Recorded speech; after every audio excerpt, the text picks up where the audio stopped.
ಸಾಮಾಜಿಕ ಜಾಲತಾಣಗಳಲ್ಲಿ ದಿನ ಬೆಳಗಾದ್ರೆ ಸಾಕು ಆ ಸ್ಟಾರ್ ಹಾಗೆ ಈ ಸ್ಟಾರ್ ಹೀಗೆ ಎನ್ನುವಂತಹ ಬರಹಗಳು, ಸ್ಟಾರ್ ಸೆಲೆಬ್ರಿಟಿಗಳ ಕುರಿತಾದ ಟ್ರೋಲ್ಗಳು, ಕಿಂಡಲ್ಗಳು ಬರುವುದು ಸರ್ವೇ ಸಾಮಾನ್ಯ. ಚಿತ್ರರಂಗದ ತಾರೆಯರನ್ನು ಅಷ್ಟು ಕಾಡದೇ ಇದ್ದರೆ ಹೆಂಗೆ ಎನ್ನುವುದು ಅನೇಕರ ಆಲೋಚನೆ.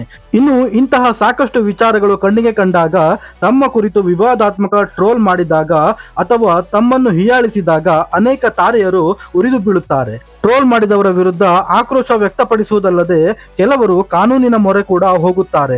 ಒಟ್ಟಿನಲ್ಲಿ ಚಿತ್ರರಂಗದಲ್ಲಿರುವ ಅನೇಕರು ಏನೇ ಮಾಡಿದರೂ ನೋಡಿಗರಿಗದು ಎಲೆ ಅಡಿಕೆಯೇ. ಸದ್ಯ ಇಂತಹದ್ದೇ ಒಂದು ಪ್ರಸಂಗ ನಡೆದಿದ್ದು ಭೋಜ್ಪುರಿನಲ್ಲಿ. ಪವರ್ ಸ್ಟಾರ್ ಎಂದೇ ಕರೆಯಲ್ಪಡುವ ಪವನ್ ಸಿಂಗ್ ತಾಳ್ಮೆಯನ್ನು ಕಳೆದುಕೊಂಡಿದ್ದಾರೆ. ವ್ಯಕ್ತಿಯೊಬ್ಬನನ್ನು ಹೊಡೆಯಲು ಮುಂದಾಗಿದ್ದಾರೆ. ಹೌದು, ಪವನ್ ಸಿಂಗ್ ಭೋಜ್ಪುರಿಯ ಪವರ್ ಸ್ಟಾರ್. ಅವರು ಹಲವು ಚಿತ್ರಗಳ ಮೂಲಕ ಉತ್ತರ ಪ್ರದೇಶ ಮತ್ತು ಬಿಹಾರದ ಸುತ್ತಮುತ್ತ ಜನರ ಹೃದಯ ಗೆದ್ದವರು. ಹಾಗೆ ಅವರು ರಾಜಕಾರಣಿ ಹಾಗೂ ಗಾಯಕ ಕೂಡ ಹೌದು. ಇಂತಹ ಪವನ್ ಸಿಂಗ್ ಜೊತೆ ಭೋಜ್ಪುರಿಯ ನಾಯಕಿ ಮಹಿಮಾ ಸಿಂಗ್ ಹೆಸರು ತುಳುಕಿ ಹಾಕಿಕೊಂಡಿದೆ. ಮಹಿಮಾ ಸಿಂಗ್ ಜೊತೆ ಸದ್ದಿಲ್ಲದೆ ಪವನ್ ಸಿಂಗ್ 3ನೇ ಮದುವೆಯಾಗಿದ್ದಾರೆ ಎನ್ನುವ ಪುಕಾರು ಹಬ್ಬಿದೆ. ಇದಕ್ಕೆ ಪೂರಕವಾಗಿ ಈ ವರ್ಷಾರಂಭದಲ್ಲಿ ನಡೆದ ಪವನ್ ಸಿಂಗ್ ಅವರ ಬರ್ತ್ಡೇ ಪಾರ್ಟಿಯಲ್ಲಿ ಮಹಿಮಾ ಸಿಂಗ್ ಅವರು ಕಾಣಿಸಿಕೊಂಡಿದ್ದರು. ಕಂಠಪೂರ್ತಿ ಕುಡಿದು ತೂರಾಡುತ್ತಿದ್ದ ಪವನ್ ಸಿಂಗ್ ಅವರನ್ನು ಸಂಭಾಳಿಸುತ್ತಿದ್ದರು. ಇನ್ನು ಈ ಬರ್ತ್ಡೇಯಲ್ಲಿ ಮಹಿಮಾ ಅವರ ಹಣೆಯ ಮೇಲೆ ಕುಂಕುಮ ಕೂಡ ಇತ್ತು. ಈ ಹಿನ್ನೆಲೆ ಹಲವರಲ್ಲಿ ಇವರ ಸಂಬಂಧ ಕುರಿತು ಅನುಮಾನ ಇದ್ದಿದ್ದು ನಿಜ. ಕಳೆದ 2-3 ವಾರಗಳಿಂದ ಸೋಷಿಯಲ್ ಮೀಡಿಯಾದಲ್ಲಿ ಈ ಕುರಿತು ಚರ್ಚೆ ಕೂಡ ನಡೆಯುತ್ತಿತ್ತು.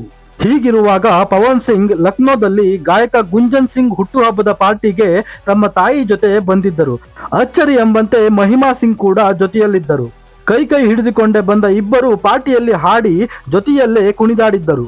ಇದೇ ಸಮಯದಲ್ಲಿ ವ್ಯಕ್ತಿಯೊಬ್ಬ ಮಹಿಮಾ ಸಿಂಗ್ ಪವನ್ ಸಿಂಗ್ ನ 3ನೇ ಪತ್ನಿ ಎಂದು ಕೂಗಿದ್ದಾನೆ. ಈ ಮಾತು ಕೇಳಿದ ಕೂಡಲೇ ಕೆರಳಿದ ಪವನ್ ಸಿಂಗ್ ಅವರು ಆ ವ್ಯಕ್ತಿಯತ್ತ ನುಗ್ಗಿದ್ದಾರೆ. ಬಹು ದಿನಗಳಿಂದ ಇದೇ ಮಾತು ಕೇಳಿ ಬರುತ್ತಿದೆ ಎಂದು ತಾಳ್ಮೆ ಕಳೆದುಕೊಂಡು ಆ ವ್ಯಕ್ತಿಯನ್ನು ಹೊಡೆಯಲು ಮುಂದಾಗಿದ್ದಾರೆ.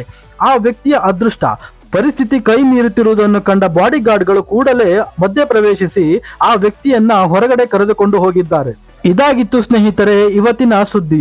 ಮತ್ತೊಂದು ಇಂಟ್ರೆಸ್ಟಿಂಗ್ ವಿಷಯಗಳೊಂದಿಗೆ ಬರ್ತೀನಿ. ಅಲ್ಲಿಯವರೆಗೂ take care, bye, thank you.